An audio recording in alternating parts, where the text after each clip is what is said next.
It has now been a week since the Centers for Disease Control confirmed the first community transmission of coronavirus in the United States. That's someone getting ill without some known association with a traveler in the affected area. Now, here's the CDC webpage on coronavirus. I go to it every day. It is updating once a day, and it is wrong. It's wrong. It says there are 9 total deaths from the virus. In fact, there are now 11 confirmed deaths. We got 2 more today. The CDC also says there are 80 total cases in the U.S. The case number is almost certainly higher. In fact, Johns Hopkins, private university that's been monitoring the global pandemic, has compiled data showing that there are at least 153 cases in the U.S. NBC News is counting 158, including from the Diamond Princess cruise ship. Why does this matter? It matters because transparent communication about the scope of the situation is one of the key lessons we have learned from the other places that have experienced the pandemic.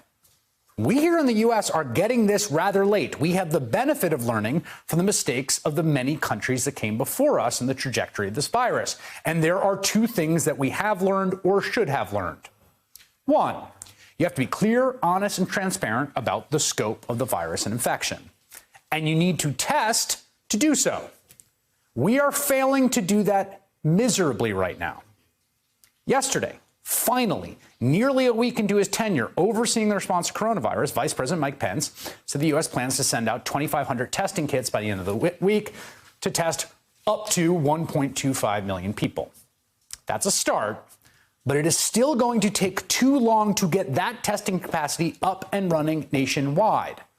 And when the tests do deploy, case numbers in this country will spike, which will freak people out.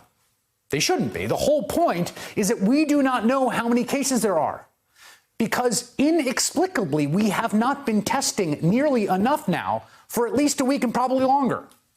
As The Atlantic put it, the official coronavirus numbers are wrong and everyone knows it. And that is true.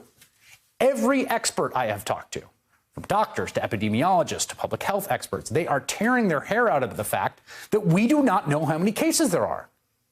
One infectious disease expert writes that after more testing, he expects Seattle to look like Wuhan, China around January 1st, when they were reporting the first cluster of patients with unexplained viral pneumonia. Wuhan, does that sound familiar? Because that was the epicenter of the outbreak. This is a serious thing. It's not World War Z. It's not everyone's going to die. It's a serious thing that needs to be dealt with seriously. And right now, the federal government is failing. They are failing to do that, and they appear to be failing for a reason. The reason is the person at the top of the federal government does not want to deal with the problem. He very clearly wants it to go away. He said cases are going to go down to 0. He says he is hoping for a miracle, or maybe it will go away seasonally. He spent the last week talking about a vaccine, which is not the point. The vaccine is going to take a year to 18 months, which the president cannot accept. Take a second and listen to this exchange and note that the president of the United States does not even understand what a vaccine is, let alone how long it takes to develop one. Is it realistic to think, really, that a vaccine could be ready? Well, you have the greatest companies in the world sitting around the table. I mean, Johnson & Johnson and Pfizer and all of the companies, Gilead. You have all of these great companies, and that's what they're saying. So I think that... Would you make sure you get the president information that a vaccine that you make and start testing a year is not a vaccine that's deployable? So he's asking the question, when is it going to be deployable? And that is going to be at the earliest a year to a year and a half, no matter how fast we go. I think that's right. And as you said, the treatment should be available before the vaccine. Well, I think treatment in many ways might be more exciting.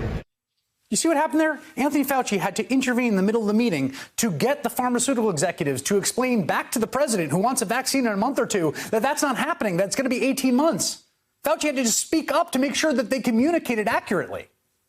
Treatment might be more exciting, the president concludes. The government, our government, the government led by that man, is failing right now. And there is nothing to point the cameras at. There's no Hurricane Katrina moment with people outside the convention center desperately begging for water. There is just an invisible virus making its way through communities without adequate preparation or information. We need truth. We need the facts. We need testing, and we need them now. We needed them a week ago. And Donald Trump should take the next month off and golf while someone else handles it.